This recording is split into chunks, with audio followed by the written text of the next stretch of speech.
তুমি লুকিয়ে কেন কাঁদো বলো না, ইতি করে বলছি মাগো কিছুই দেব না, কিছু চাই না আমি গো আমার মা।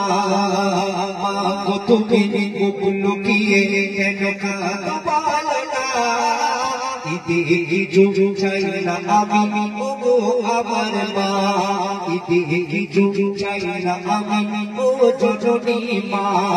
ও গো মা, ও গো মা, ও গো মা, ও গো মা, মা গো তুমি লুকিয়ে কেন কাঁদো বলো না, কিছু চাই না আমি গো আমার মা, কিছু চাই না আমি ও জননী মা। ভালো লাগছে ভালো হচ্ছে এবছর নতুন কালাম আমি কিন্তু সুযোগ পাই না, অনেক শিল্পীদের অভিযোগ আছে তাদের ফেলে থেকে আমি গজল গাই, এটা মানায় না। বিভিন্ন জায়গায় অনেক অনেক পর্যন্ত প্রোগ্রাম করা, আর আমার শিল্পীদের খুশি থাকবার আমি গজল গাই।